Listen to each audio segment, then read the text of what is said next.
It was a rainy day in South Florida, but a great crowd showed up for FAU and UCF. Unfortunately for the Owls, they fall to 2-2 as the Knights win it 40-14. We welcome you to Inside the Owls Burrow this week alongside the Haggerty family head football coach Willie Taggart. I'm Frank Fort. Coach, first of all, you had to be gratified to see the turnout from not only the students but the community. And yeah, UCF brought their share of fans, but it really was an FAU crowd, and it was a great atmosphere, I think, for your players to play in. Oh, absolutely. You know, that's why our guys come to school and play here, and you think about the vision Coach Nellenberg had for this football program, and to see a team like that come here and see the crowd that we had there was awesome. You know, it brought a lot of energy, and I mean, that's what big-time football is all about. Your team got off to a great start, a pair of long scoring drives in the first quarter. You were up 14-7. Very competitive game for 2.5 quarters, but the number that jumped out at me was UCF ran 92 plays to FAU's 56. Why such a disparity in your mind? Well, I think in second half, I mean, you go back to the second half, they got the ball and they drove down and scored, and then offensively we came out in 3 and out, you know, and then they got the ball, and actually we got a turnover and got down there, and we didn't get anything out of that turnover, and then they drove down the field again, long drive. I think the first drive they had was like 6 minutes, and the second drive they had was probably 5 minutes. You know, so that by itself took a lot of time off the clock, and offense never did get anything going to be able to continue to get first downs and have the ball. Larry McCammon continues to look like a number one back, 11 carries for 91 yards. Zuberi Mobley scored a touchdown. They both averaged 8.3 yards per carry. So the running game was working while you had the luxury of running the ball. Oh, absolutely. You know, our guys they're running the ball really hard too. You know, you look at Larry coming out in the first quarter and having the big run that he had. Again, yards after contact. They both have been really great at that, and that's something we pride ourselves on as running backs, is getting yaks. You know, anybody can run when you don't have the ball. Well, nobody's tackling you or on you, but guys that can get some yaks are really good backs, and both of those guys have done a great job for us, and happy they're on our team.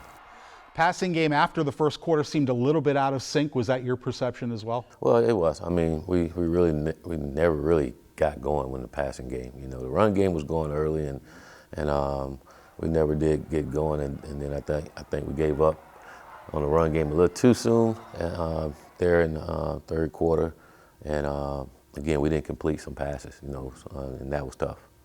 This is kind of a two-part question. First of all, Dwight Toombs, filling in for the still injured T.J. Young, had 11 tackles and a huge interception, which we'll talk more about, but was that easily his best game as an Owl? Absolutely, you know, and it was good to see. Dwight's been working really hard, you know, over the years, getting better, getting bigger, stronger, and understanding the game. And I think playing behind a guy like TJ's taught him a lot.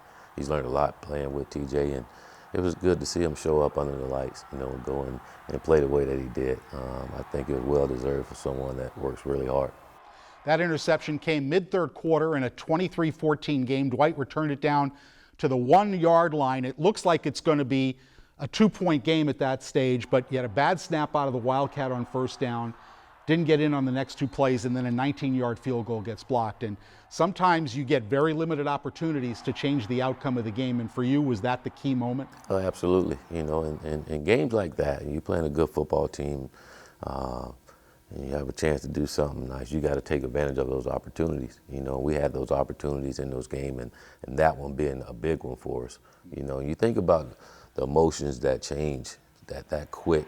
You know, we get the interception, get down there, and everyone's excited, and then pop a snap, and then we went backwards, started going forward, and then we tried to get 3 points out of it and get the field goal blocked. The whole emotions, the whole momentum changed that quick, you know, and that was a critical part of the game. I think that was the turning part of the game that we let get away. Up next for the Owls, first ever trip to West Lafayette, Indiana to take on the Purdue Boilermakers at Ross-Ade Stadium. Purdue lost to my alma mater, Syracuse, last week in the final 10 seconds. Very good passing quarterback in Aiden O'Connell, outstanding wide receiver in Charlie Jones. What is your team looking to deal with this week with Purdue? Well, they're going to do a good job throwing the football. You know, that's what they do. Coach Brom has always had a good offense, always had good quarterbacks. So we going up against an NFL style quarterback, which is good for our guys, you know, and the receivers, he's very talented, you know, and it's a talented football team, you know. I know you look at the record, but I think there's about 3-point loss in both games that they did lose, you know, to some really good football teams. So we have a huge challenge for us going on the road, but it's a Big Ten school, and our guys will be excited to go play. I think the old perception of the Big Ten is it's a power conference. They'll try to bludgeon you. That paradigm has kind of changed a little bit, but where does Purdue kind of fall on that spectrum? Will they still try to power game you some? Well, you see a lot of Big Tennish in them, you know, but you'll see, again, some creativity in the pass game and how they get to it with some play action and things of that nature. And you'll see some trick plays. So very creative offensively and finding different ways to get the ball down the field. So our guys got to be locked into their keys and their assignment and play physical and play aggressive and don't flinch. You know, have fun, go out there and play, don't flinch.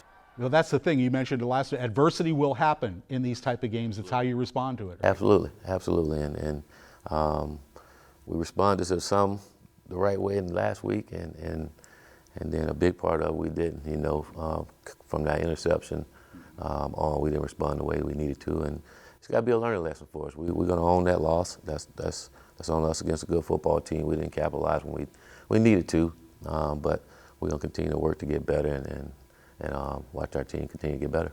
Coach, have a great trip. We'll talk to you next week. Thank you very much, and go Owls. Coming up next, time to take the pads off and get to know defensive tackle Latrell Jean.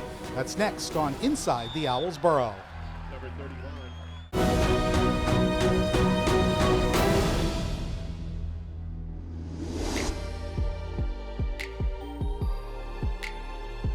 All right, on this play here, we're running the inside zone.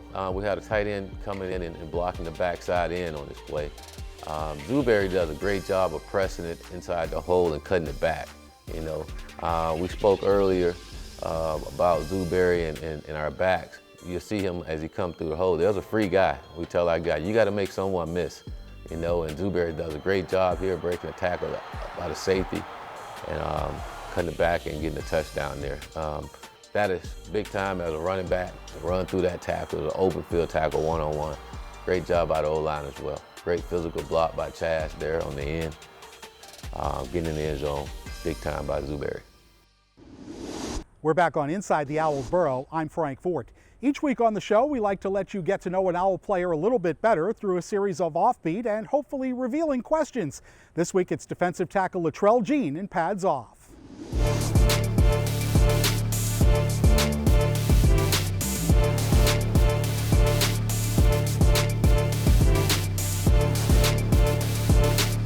With us this week on Pads Off, Latrell Jean, defensive lineman out of Lakeland, Florida. From that area of the country, did you have a favorite NFL team or player? My favorite NFL team actually is Tampa Bay Buccaneers. It's the home team right down the road.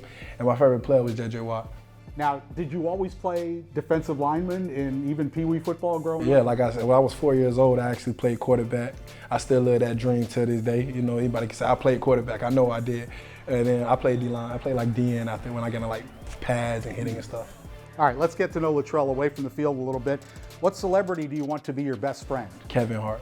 Kevin Hart. That man is hilarious. I know I laugh constantly all day. I know it'd never be a dull moment. If you could have a magic homework machine that would take care of all your work in one subject, what would that be? I'd be math. I hate math with a passion. I hate math with a passion. What's one question you wish people would ask you more? Can I dance? Can you? I can dance. I can dance. And I feel like people need to ask me more when they see me that. So you can bust a move. Be quick to bust a move. Would you rather explore space or the bottom of the ocean?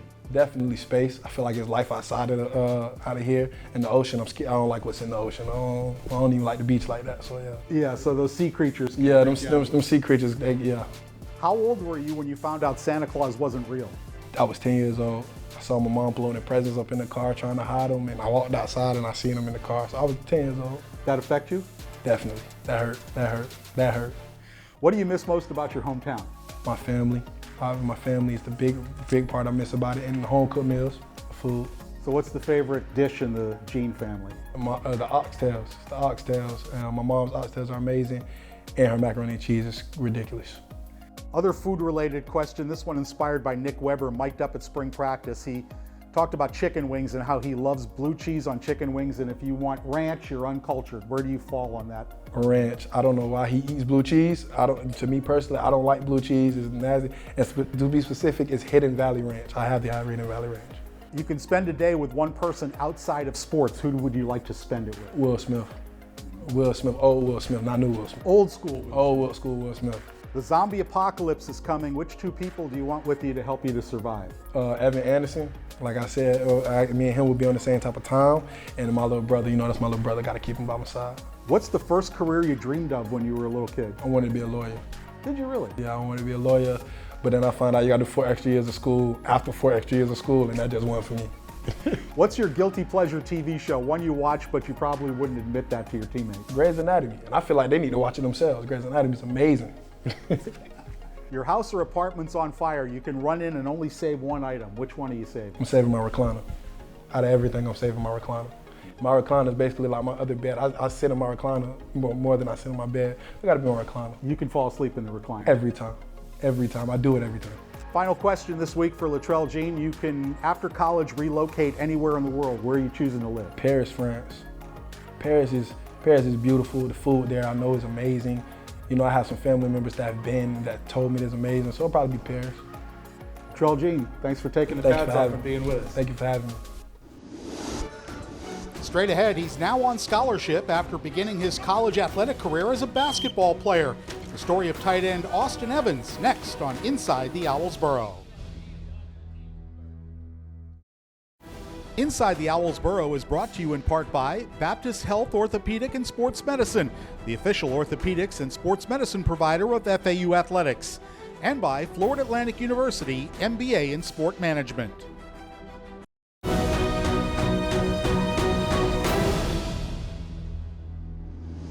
Welcome back to Inside the Owls Burrow.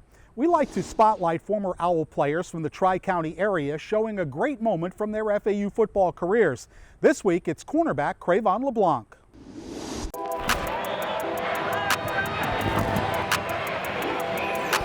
First and 10, Carter's going to throw, far side, it's tipped, intercepted, caught at the 20, returning it down the far side, LeBlanc, he's to the 40 in UTSA territory, it's a foot race, Crayvon LeBlanc, his first ever pick six in his college football career, 80-yard interception return for a score. Prior to the start of the season, 2 walk-ons, wide receiver Tony Johnson and tight end Austin Evans, were awarded full scholarships. It came at a team meeting under the pretense of a competition to see who could sing the school fight song better. Now, Johnson, much to his credit, was already on academic scholarship. Evans seriously considered not returning to the team this season due to financial concerns.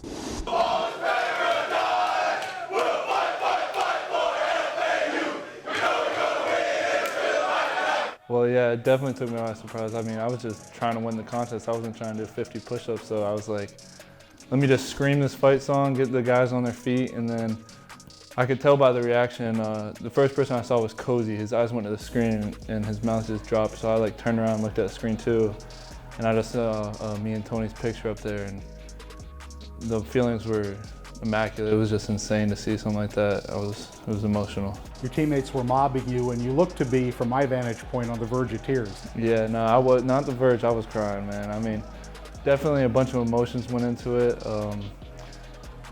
The teammates, yeah, they definitely just came down. And I was actually talking to a few of my teammates earlier about possibly being on scholarship. I told them, the tight ends were pretty close, so I talked to them. I had a few financial problems I was dealing with, so I was just talking to them earlier that week about how a scholarship would help, and it happened, so it was awesome.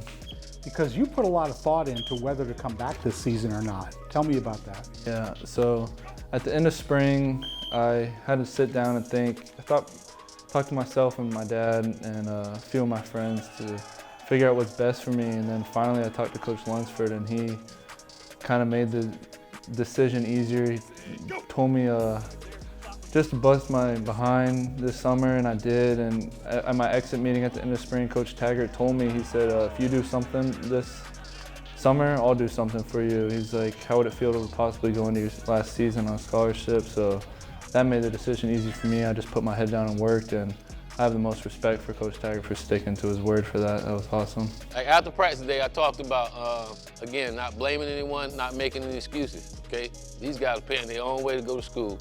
Wasn't blaming anyone, didn't make any excuses. They just kept working, man. And what I always say, you got what? You got to do something, okay? These guys do something. They did something. I know they're going to do something on the football field this year, help our football team. Glad y'all are part of this team, and glad you guys earned the scholarship. Congratulations, man. Proud of you. It's tough. I would work and do a little bit of DoorDash or something here or there just to get some money. And so just having a scholarship definitely lets me focus more on school and football and just dial in on those two things, which I really needed. You started your career at Weber International, is that right? You know, small school. What brought you back to FAU? Because you're from South Florida. Yeah, so actually, I had a few offers for football out of high school. I never took them, ended up going the basketball route. So about going into my junior year, I had a back problem. I had to get back surgery, so I sat out a whole year, and I had a lot of time to think, and I started to miss football. That's all it came down to. I started to watch a few football games here and there, and I'm like, dang, I really want to get out there and give football a chance. Like, I did basketball, could have possibly went that route, but I was just like, I miss football, and I hit up a coach that recruited me here out of college, and they took me as a preferred walk-on, so that was a great opportunity I took advantage of. Coming up next, we'll talk with special teams coordinator and tight ends coach Chad Lunsford in his first season at FAU. That's straight ahead on Inside the Owls Burrow.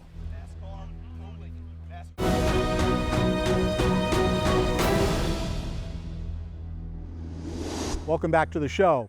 Florida Atlantic's football team actually played against Chad Lunsford's Georgia Southern squad in each of the past two seasons, going 1-1. Well, Lunsford is now on board here at FAU as tight ends coach and special teams coordinator. Here we go. Set, go. Come on, gain ground. Did you always want to go into coaching, or did you have something else in high school that you kind of had your sights set on? You know, so coming out of high school, I thought I was a better football player than I really was, and didn't really have much opportunities. I did have a couple opportunities to go walk on and play. But I was kind of at the mindset of, I'm going to be done with this. I'm going to go on and do something different. And actually went to college and majored in accounting first. But got to missing football and visited with my high school head coach. And he kind of talked with me about going into coaching. And I was able to start coaching in college at Georgia Military College, which was about a block away from my college. And so ended up just kind of going that direction, and then it kind of took off from there. Now, you have your undergraduate degree, but you also have a graduate degree. Tell me what you majored in both. Obviously, when I started out college, I started in accounting, found out I didn't want to do that. And, you know, after talking to my high school coach, felt like that would probably end up going into high school coaching. So started looking at math, majored in math, and went a little ways in that. Found out it was a little too more complicated for me than I wanted it to be. And then ended up majoring in biology. So I graduated with a biology degree and actually have a minor in mathematics. And then went on to the United States Sports Academy, where I worked for my master's in sports management. You've actually competed against FAU twice in the past couple years. What was appealing to you about this job when it came open?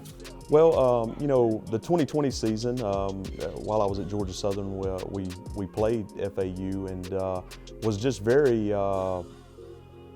impressed by the talent, very impressed with the football team, and they played hard. You know, wasn't thinking a whole lot more about it other than that game. But then the second year in 2021, we actually came down to Boca to play FAU, and man, I was just blown away, one, by the atmosphere of the place, the stadium, just everything around it. I mean, it truly was paradise. So when Coach Taggart started talking to me about a job and had the opportunity to do that, I thought it was a gold mine, and I was just all about being here and seeing how I could help FAU. Baby, little juice, let's go! You're coaching tight ends, but you're also the special teams coordinator. In your mind, how important is special teams in the college game? I think it's very important. You know, what a lot of people don't see or talk about a whole lot is the hidden yardage piece.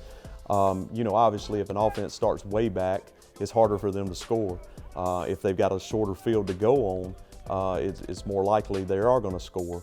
And that plays hand in hand with the offense and defense. And I think special teams is an ability to change the game, maybe sometimes where people don't even see it. You know, sometimes when you're just looking, if you pin the opponent down inside the 10 with a pooch punt or whatever, that's demoralizing for the other team. And I think the more that you can get your players bought into that, the more your offense and defense can play better. Great stances.